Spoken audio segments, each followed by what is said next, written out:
And so here we go for the second game in the Helsinki Northern Crusade competition. And you'll be able to see here, if you're an expert on Essex figures, that these are Essex Hungarians, and that was my opponent, Hungarians. A chap called Daniel, all the way from Australia. He'd been in Helsinki for work reasons and noticed the competition was on, so he'd entered, and away he goes. So playing someone in right at the top of the world from someone right at the other side of the world. That's the wonderful world of ADLG, and a very good game we had too. But with it not being a competition he planned to attend, he didn't have an army with him, so he ended up with this kind of scratch Hungarian list provided by the local Finnish War Games Club. And so it's not the most straightforward list to use, I think. Well, in some ways it is, in some ways it isn't. It's two blobs of impetuous knights, 3 impetuous knights there, 2 impetuous knights here, and an impact elite knight as well. One of those commands has some supported spear and a bit of foot, so that's going to drive straight down the middle.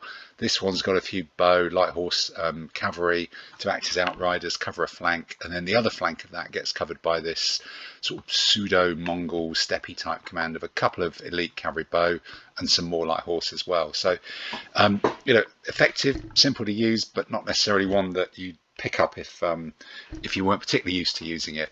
So all things were great, and it looks like this was a game played in steppe terrain, and my guess is, well, actually my recollection is that Daniel decided to defend in steppe, which is the right thing to do with an army like this, but being relatively new, hadn't quite clocked the trick, if you like, of choosing minimum sized pieces of brush yourself as the defender, and then hopefully tucking them in the corners. So I was able to actually get down a couple of big pieces of brush.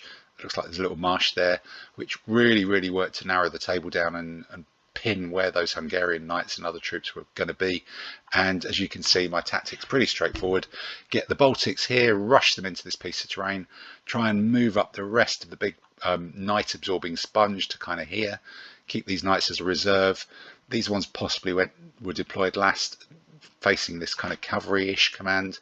They can hopefully drive them off, turn into the flank, while this strike force of 3 knights and a cavalry, 2 spearmen, 3 more knights just gets sucked into fighting this much bigger formation here, and then I can kind of roll it up with the bolts from one side and the knights from the other. So let's see how that goes.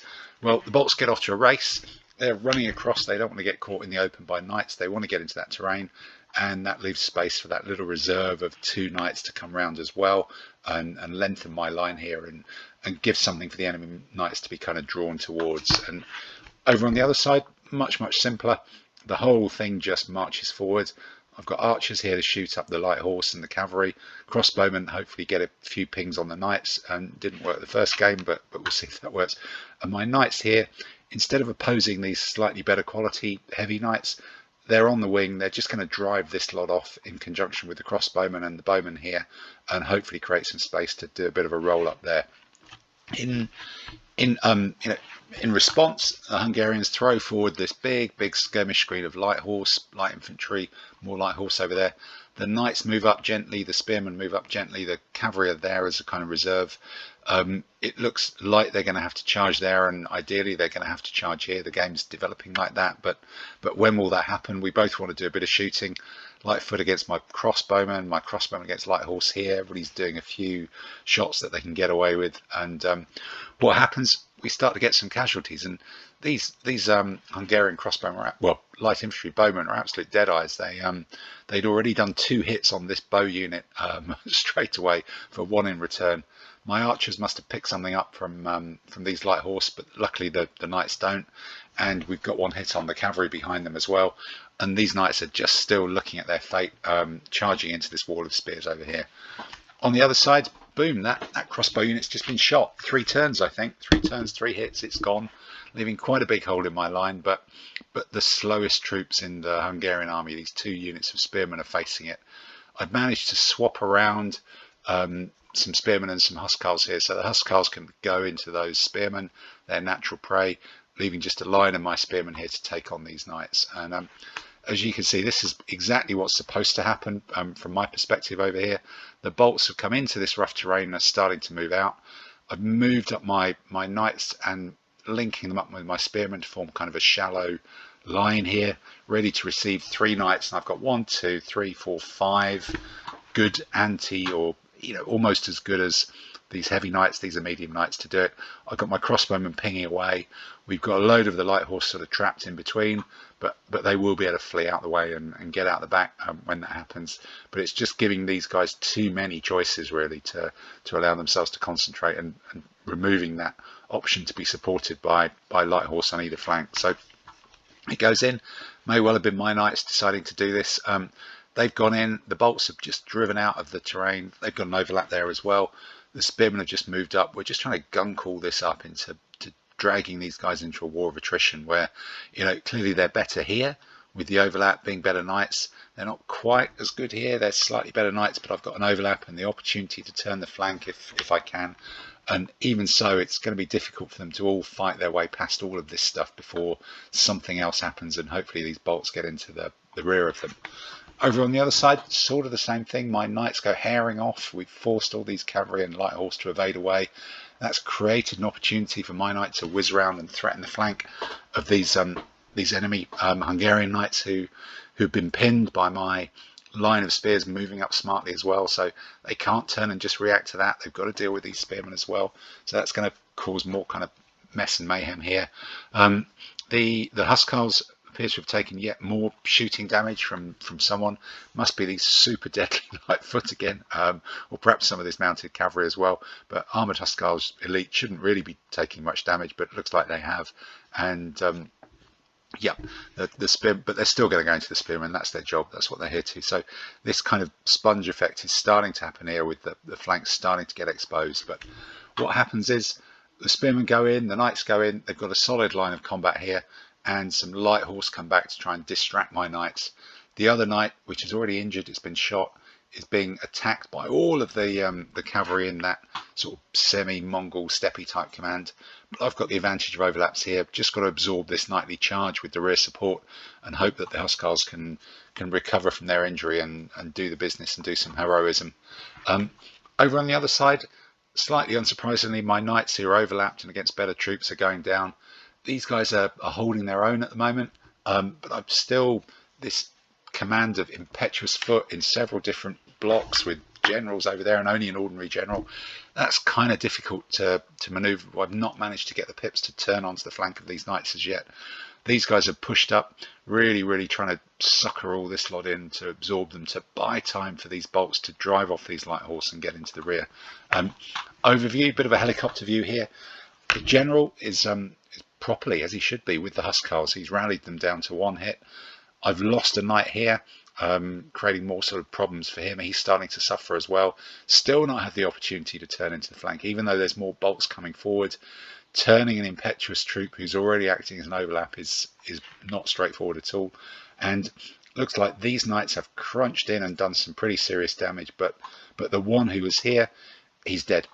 He's impaled himself on these supported spearmen. So that's not going well, but that's going as well as it could be. And suddenly I've got this overlap in the middle of the line. He can turn into the knights, he can turn into the spearmen, depending on what the choice is. My other knights have chased away the light horse, but they're going to struggle to come back. They will really slowly, being impetuous, but I've still got width here. Even if there's a break through the middle, there's more troops to throw into overwhelming it. So yeah, over on the left, those 2 knights do finally they're forced to go into the spearmen.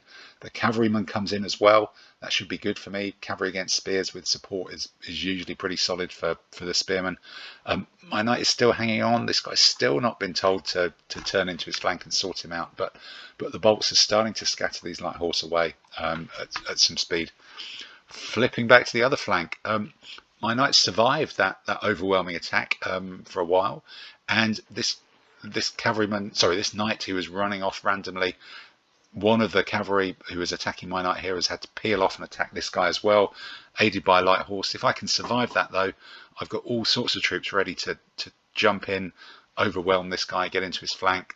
That frees up the Huskarls to maybe turn into the flank of the knights as well. So they're being forced to react by the crazy bowling ball tactics of these 2 impetuous knights and putting themselves out of shape.